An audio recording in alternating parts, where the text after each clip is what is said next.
Good evening. This is Maestro Cotello with the Dawn of War 2 Retribution Elite Modcast. Today we have a 2v2 on Medean Cliff Mines. Our first player today is NoisyElmo, playing as Sindri, Trollface, Chaos Sorcerer. The Chaos Sorcerer is a spell casting and manipulation hero. He does primarily fight in melee, but he is not really a full-fledged melee fighter like many of the other melee fighters. He relies just a lot more on actually using his spells, so consequently he is very energy intensive. Next up, we got Adila, playing as the Apothecary, a space marine healer who can heal tactical marines. Really, he can heal whatever squad he wants, but it works best on squads that already have quite a bit of health, because then they can really tank a lot of damage without bleeding much, and that's one of the big advantages of the Apothecary. On the other side of things, we got Rags, short for Rags no Chinkunka, playing as this Orc Warboss, this very big tanky melee hero who can tie things up, be very aggressive, starts out with a Twin Link Shooter in one hand, Chain Axe in the other, can be very, very powerful. Here he's just kind of walking around, not even really fighting. And then finally, we got Commissar, we got Commissar Sebastian Yarrick, playing as the Commissar Lord, slightly tanky melee hero. He can tank a little bit, just a little bit, depending on what ward gear you get. He does get a free energy shield with a 2.5 to 1 energy to damage conversion ratio. Or is it damage to energy? Either way. He can also support his units, or his allies, by shooting them in the head and buffing them. Alright, so 2v2, some very high-level players right here. Immediately we see out of Commissar Yarrick, he's got a double Sentinel build. And that's a build that can be very, very tough to deal with early on in the game, particularly for Chaos. So I don't know if maybe he was, he wasn't sure whether he'd be in a lane against Chaos or against Space Marines. But that is a build that is very, very strong against Chaos early on. Although it can certainly work out pretty well against any race, just because of how much you get a lot more firepower out of your Sentinels when you have 2 of them, and then of course they do not bleed as long as they get repairs and do not die. We see a lot of kind of power disruption on both sides. Noisy not able to get his power farm up here. He doesn't even have the power point captured. Meanwhile, we see Noisy also over here, preventing the red team from noding and creating a farm over here. But the red team doing a little better on power, since they do have a farm up over down here, while the blue team still working on getting a farm set up over here. But a lot of power disruption. I noticed Yarrick is a player who he does like to go for flamers on his guardsmen, actually, to do that early power harassment, and that's something that the flamers are typically regarded as not a good purchase, because of the fact that they cannot change later on, and then that shuts them out of getting plasma guns later on. But it really can be a good purchase for if you actually manage to get some power bashes. That really is very significant. Being able to bash power very early on is something that really does have a very, very big impact on the game. Now we see Adila has gotten a Devastator Marine squad out. We saw some short builds, relatively short builds from both Noisy and Adila, both choosing, getting to choose to get a power squad for their third squad. And I think there was a time when people called Tier 1 squads that cost power Tier 1.5 squads, because they cost power. It inevitably takes a little longer to get them, even for something as cheap as a Devastator or a Havoc.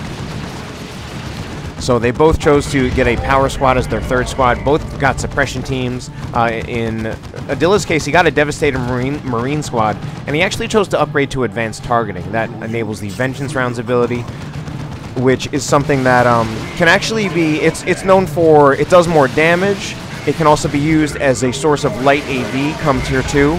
And one of the other good uses for it is that it's pretty effective against Sentinels. It does a lot of damage to that Sentinel heavy armor. And it can very, very surprisingly start dropping the health of a Sentinel faster than most sources of damage can in Tier 1. Because in Tier 1, just one of the things that works so well about Sentinels is that they're so good at tanking damage, unless something can deal damage to it very, very quickly. So, multiple upgraded shooter boys tend to be very, very scary to Sentinels early on, and those vengeance rounds on the Devastators also tend to be very, very scary as well. We got Storm Boys out for Rags, and Rags has a very, very long Tier 1 build, or not a very long, but he's got a long Tier 1, and it is... But at the same time, I think he's using a build that's actually going to be really, really tough for Noisy to deal with, especially considering Noisy is keeping his build very short. Typically, one of the reasons to extend the build, extend a Tier 1 build as a Sorcerer is because you actually need more of those units to deal with your opponent, especially for a hero like the Warboss. Because first of all, it's very, very hard for the Sorcerer to deal with single entities, especially melee single entities. So we already have one in the form of this Warboss. Throwing another one on top of it, like in the form of this Pain Boy, is also going to be very, very tough for Noisy. He's going to be relying a lot on the Havoc to control both the Warboss and the Pain Boy, and the Storm Boys are going to be jumping in to scare off those Havocs. And if the Pain Boy, if the Havocs stay in too long against the Storm Boys, they can risk getting wiped just because of the very, very powerful power melee DPS that comes out of Storm Boys. This positioning here for Yarrick is really not very good. We have a second Devastator Marine squad setting up. Certainly prior to Elite Mod, double Devastator Marine plays was actually pretty common against Imperial Guard as a way of dealing with the Sentinels.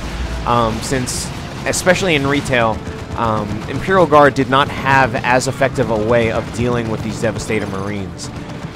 Now they do, of course, have the Artillery Spotters, which does make life a little bit better for the Imperial Guard. But it can still be a bit tough to deal with, I think. And Yarrick opting not even to get a Artillery Spotter squad, and I think he's kind of paying for it in the form of the fact that he just lost this entire power farm. I guess part of the advantage is that it does mean he teched to Tier 2 very, very quickly, well, he actually did spend some power on his Guardsman and his Commissar Lord, but still tech to Tier 2 pretty quickly. He's got missile launchers on his Sentinels as a way of actually dealing with these suppression teams, just doing that area of effect damage. The frag missiles on these Sentinels are very, very good for the area of effect damage they do. This could be very, very dangerous for the Devastator Marine squads. I think if either with a better angle on that flank or if the knob had already upgraded, I think that could have been a wipe on the Devastator Marine squad. So Yarrick managing to push back out a little bit, but I think he's not in such a great situation having lost that power farm for his team. We do see the Commissar Lord does have the Power Sword, and that's helping him very, very well to bleed models off this Tactical Marine squad. Adila got a heal on the attacks, but at the same time, I feel in a way he's still overextending these attacks a bit. And wow, look at that grenade barrage. Oh man, I mean not the grenade, the missile barrage. That's actually very dangerous. Wow, Yarrick might even be able to take out this. Oh no, he doesn't go for it. And I mean, he could have risked losing his Commissar right there. But I mean, just the way that was actually. And what Yarrick definitely did there was he definitely used attack ground to predict the movement of those Tactical Marines. Otherwise, the Sentinel missile launchers would have missed on those Tactical Marines since they were moving around. Meanwhile, over here, we do have a Storm Boy knob out from Rags. We already have a Plague Marine purchase out of Noisy, and that's a little bit surprising. I think he might just be preempting a vehicle purchase from Rags. Since Rags, if he did get something like a Death Dread, that could be very, very devastating to Noisy. And this is something that, I mean, that Noisy is having a little trouble defending against, because right now the Storm Boys are going to jump in. Noisy's primary defense against the Storm Boys would be the Heretics, but they're going to be a lot less effective when they don't have an aspiring champion, and when the Storm Boy knob has his knob leader, or when the Storm Boys have their knob leader, and also especially once they have Use Your Choppas active on them. So here we go with those double Sentinel missile launchers, and I mean, look at the damage that they're doing. Yarrick actually doing very, very well to bleed a lot of models here, but now we actually have The Devastator Marine Squad has Veil of Time active on them, courtesy of the Librarian, who has been upgraded with the Tome of Time. Now, the Veil of Time is an ability that is frequently underused. It is an ability that it increases the speed of a unit, and for setup teams, it also removes their setup time, which is very, very useful. Doombolts going in, doing a lot of damage to those shooter boys. Rags might want to consider splitting up those shooter boys, so that when those Doombolts come in, which they inevitably will, only one of the shooter boy squads will take all that damage. As it is, if he's blobbing up both shooter boy squads, he's going to take a huge amount of damage from the Sorcerer using Doombolts. And I mean, we see right here the Sorcerer is, I mean, Noisy is kind of getting overrun in his lane. And at this point, he's probably going to lose this Havoc squad, and he will also probably consequently lose a bit of his power farm right here. And Noisy, I feel, does not really have enough of what he needs to actually deal with Rags. Normally, it's Sorcerer players extending their builds to deal with the Warboss. In this case, we have Rags doing an extended build, and Noisy not really extending his. Noisy not really extending his build to help himself deal with the Warboss. That being said, Rags kind of chose not to put more pressure on Noisy, and instead is choosing to help out Yarrick. And Yarrick is still running very, very lean. Got nothing in Tier 2 aside from the Sentinel missile launchers and also actually some Commissar war gear, but he did not get any Tier 2 squads or vehicles, which is a little bit surprising. So Rags just chose to come over here to help out Yarrick against Adila. And I mean, if he had stayed in his lane, he would have been able to get a full bash off. As it is, he actually did bash most of that power. One of the things I think that has been said about Rags is that he apparently has a very, very good sense of kind of when to switch lanes, when to double, when not to double, and that he's a very good team player in that sense.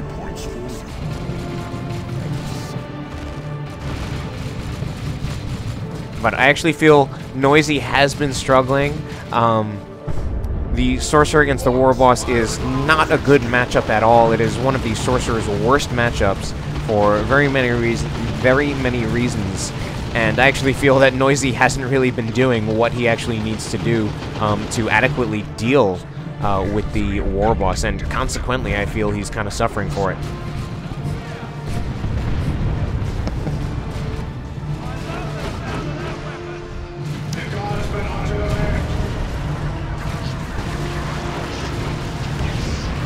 Now we had a Commissar Flare going in. That is incredibly useful global.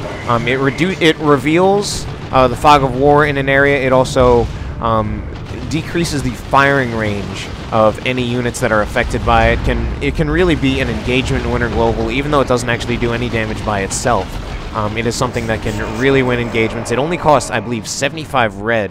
So especially once you get, by the time you get to like Tier 2, you can often use it very frequently. I'd say at least every other engagement, and sometimes you can do it in successive engagements. We got some Tzeentch Worship right here. Bloodletters out for Noisy, which is an interesting choice, considering, I mean, he does have to deal with Storm Boys and Slugga Boys that are leveled up now. I'm not really sure if the Bloodletters are exactly going to be winning against them, but the Bloodletters actually managed to take out the Warboss in retreat. But there we go with Noisy finally deciding to get the Robes of Torment, which is, the Robes of Torment are an extremely, extremely important global.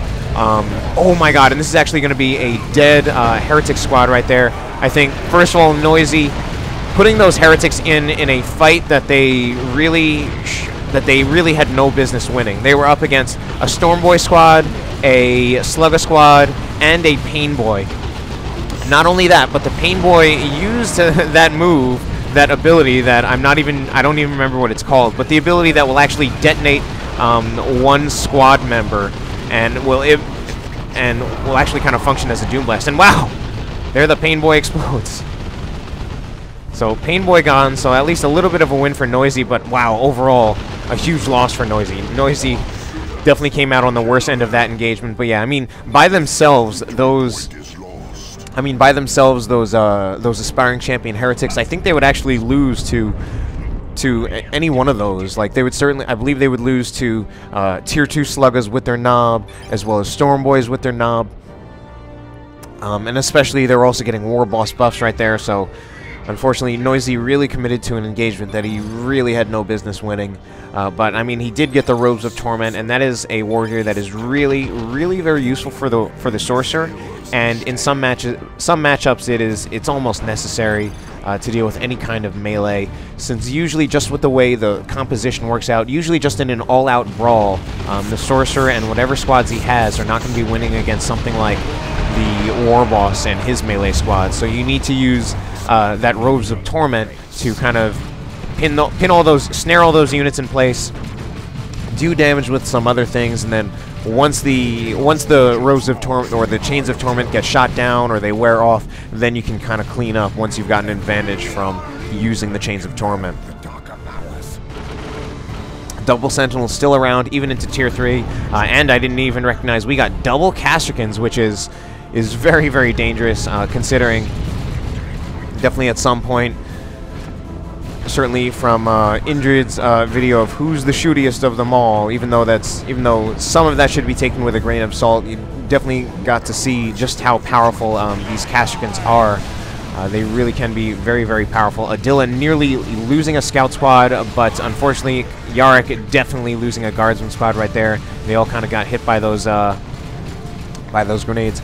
Castricans need to be a little bit careful now, since one of their models was getting knocked down by the full auto ability from the Mastercrafted Bolter. We got the Sorcerer here again, and for some reason I was waiting for the Shooter Boys to actually start shooting, because the Sorcerer can just turn around, use Doom Bolts, put a huge dent in the Shooter Boy health, even though they're starting to get a lot of levels. But the Sorcerer would also take a lot of damage from their range fire as well.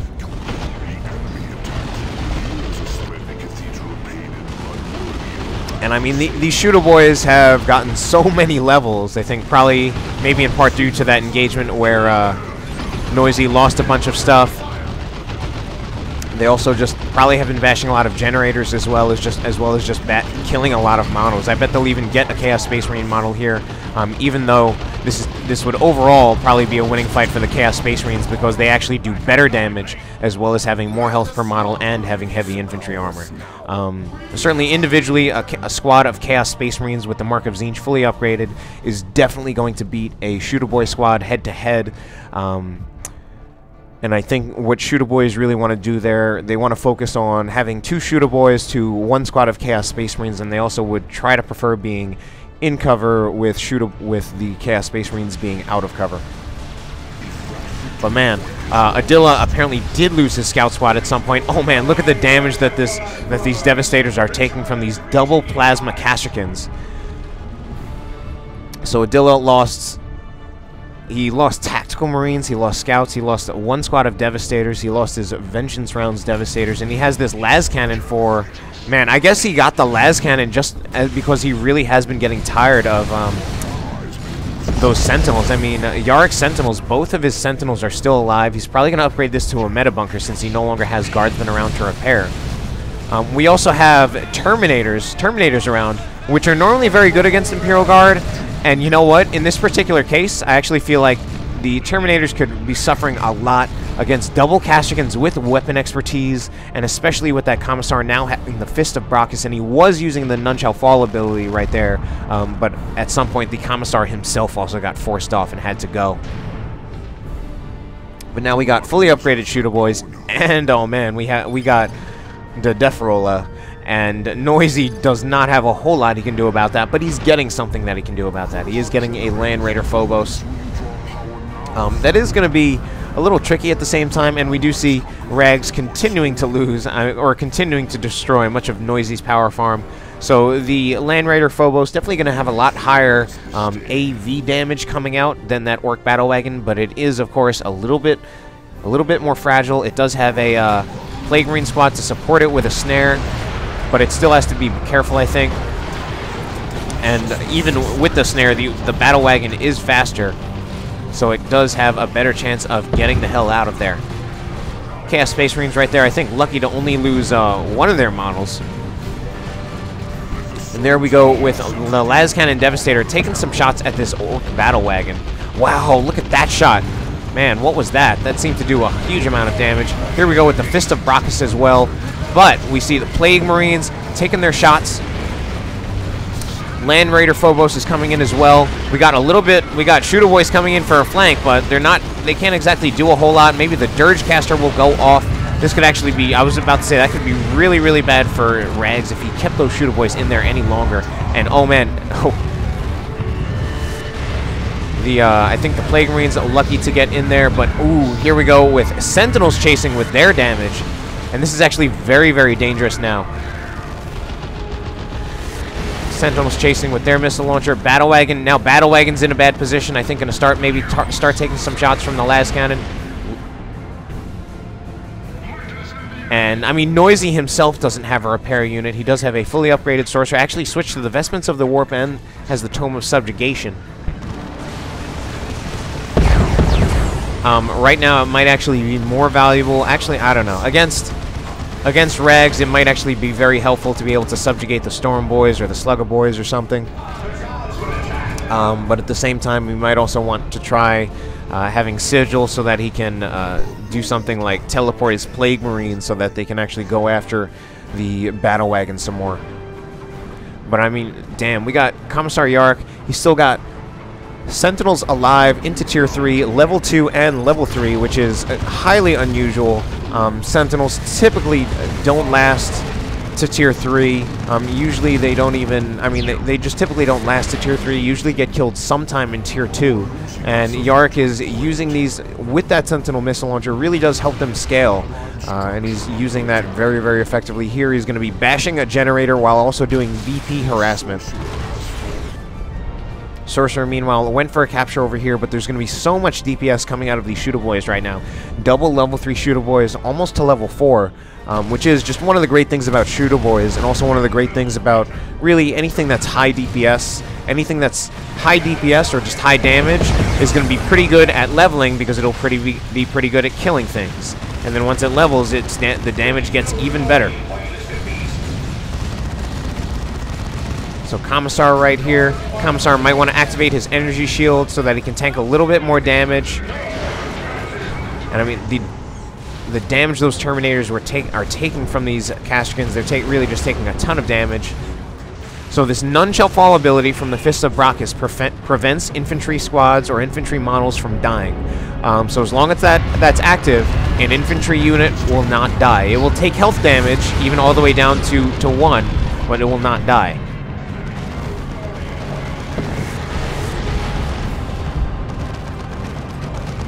The Commissar himself, however, it does take damage.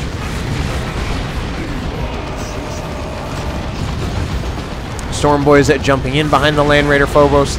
They are going to start hitting it, and they are definitely going to do some damage right there. Terminators, meanwhile, in a precarious position. Oh my god, that is really, really bad. Terminator is actually going to take the most of it. This could be the end of this Land Raider Phobos, only at 900 health. Rags is pushing, but now he's pushing into his own rocks. And he does have less AV support than Noisy does. So he's gonna, I think he's just gonna drive to Defrola out of there. So a VP lead for the red team now, 224 to 110.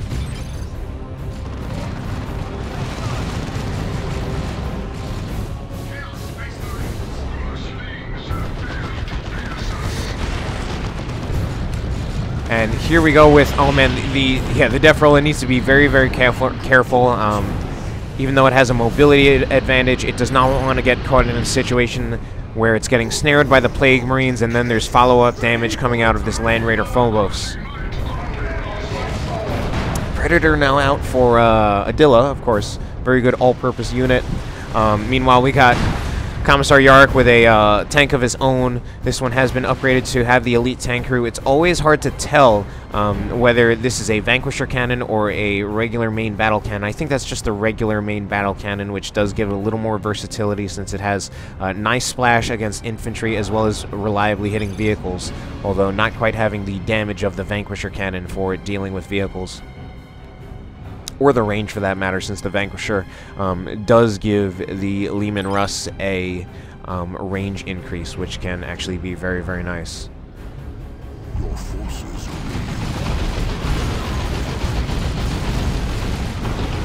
Now, we got the Shooter Boys right here trying to out-DACA these units, but I mean, a squad of Chaos Space Marines with the Mark of Tzeentch and Chaos Terminators are definitely going to quite handily beat a bunch of Shooter Boys. Alright, meanwhile, back over here, Devastator Marine Squad gets very, very close to dying. Here we go. Is that a, oh, that's the Emperor's Wrath. And that can, of course, be very, very dangerous. That's an ability from the Commissar. That means he switched out Stubbornness for the Emperor's Wrath. Basically turns him into a Manticore, since he can basically do a Manticore Strike-like ability. And Rags is now pop-capped. And here we go. He actually... Oh, wow. Very, very nice. Using the Battle Wagon as a transport, trying to deliver some knobs, but then the knobs get subjugated, and now they're actually going for the Battle Wagon. They don't actually get that much of a follow-up, though, on the Battle Wagon, in part because the Battle Wagon was able to just kind of kite away. We're going to need to see the Dirge Caster from the Land Raider Phobos, or this will be the end of this Land Raider, I think. Well, he's just backing up for now, and actually the knobs are forced off just by the damage that they took. And at this point, I think this actually could be the end of the Battle Wagon. Yes, this has got to be the end, unless it can block line of sight and get around before a las cannon shot can fire off. He actually has managed to get out of there.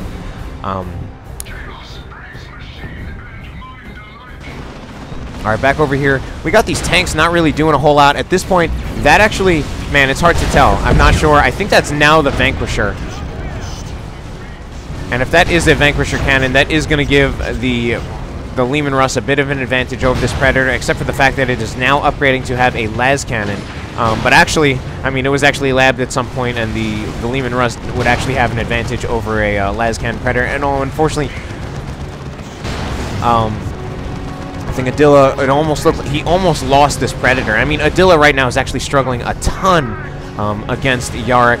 I mean, he's got those Terminators, but I think they are losing quite badly to these double Plasma Castricans supported by None Shall Fall. Because if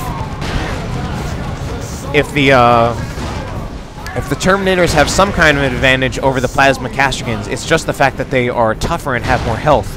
But when they are supported by None Shall Fall, they are going to lose, or basically the Castricans are just not going to die. And that's the end of Noisy's Terminators. Do we also have the end? Oh, this will actually probably be the end of this Leman Russ. Yarrick, I think, overextended it, but you know what? He should just take a shot at the Predator while he still has a chance. Oh, he actually, wow. He actually managed to get, wow, I can't believe how that so completely went in Yarrick's favor. Oh, not quite. He did ultimately lose his Leman Russ, but I mean, just the way he got the Predator, it looked like he was going to get the Leman Russ out of there. He managed to get the Predator with the crack grenades from the Castricans. And this Land Raider Phobos has managed to stay alive, really against all odds. The Dirge Caster, there we go with the Dirge Caster. That area of effect stun going to be very, very useful for saving the Land Raider's ass. And now but that's not enough by itself. Now we're going to need Chains of Torment to slow down these knobs. Oh no, just kidding. No Chains of Torment right now. Noisy does have Vestments of the Warp equipped, but unfortunately this by itself is not going to stop the knobs. Well, I mean, I guess Rags just retreated them after at that point. He was going to take a lot of range fire from the Chaos Space Marines, but he might have still been able to take out the Land Raider. But actually, I'm surprised that Noisy has switched to the Vestments of the Warp. I would think he might still... Well, he's choosing to use it offensively against these... Wow, and he's doing a lot of damage, combining everything, using Dark Flames as a... actually, as a mini-nuke, also combining it with the Coruscating Flames Global, as well as just the damage coming out of all the rest of these units. The Chaos Space Marines, the Land Raider Phobos. He really just piled everything on top of those. He used like 4 or 5 different things to attack those Shooter Boys. It was kind of overkill, but I mean, he just really wanted to be very, very decisive, and he did actually manage to take out one of the Shooter Boy squads. Meanwhile, we got a single Plasma Cannon Devastator. Unfortunately, he is going to go down from that Warboss. Gotta be, yeah, the Warboss is going to be able to get one more hit there. And there goes the Plasma Cannon Devastator. Baneblade now out for Commissar Yarrick. Meanwhile, Noisy does have this Phobos, but he doesn't have any more Heretics, so his next purchase is going to have to be a squad of Heretics. He also has a Las Cannon Predator. So Noisy definitely has some powerful vehicles as well as some powerful anti-vehicle. And the Warboss, I think, overextending a bit by himself. He is, of course, going to be very, very deadly with the combination of his heavy armor as well as the Power Claw and his Warboss buffs. Totally overextended there, but didn't even go down thanks to that Warboss buff. 60 VPs to 70. Blue team with the double cap, but red team still with the advantage in just number of VPs. Storm Boys took a plasma cannon shot, I believe, or just took some kind of shot. Yeah, they still took a plasma cannon shot, so a new plasma cannon out for Adila. Maybe not even that new, but for now it's kind of replacing his other one. And the Apothecary right here is probably going to go down, but that's not exactly a huge deal. I think more importantly, he really needs to save that Librarian. That Librarian is in a situation that he just does not want to be in. At least now, I think he will get out of there alive. He can, of course, just revive himself as well as the Sorcerer with the Laraman's Blessing Global. But meanwhile, we got this Chaos Predator in a really, really bad position. I think Yarrick needs to chase with both of his... I was going to say both of his Sentinels, but Rags is also there to finish off that Predator. And oh, this is not good. And that's going to be the end of those Terminators as well. And there we go. The blue team does concede. Pretty crazy game. Red team takes it. Hope you enjoyed the cast. Commissar Yarrick, send me this replay, and have a good night.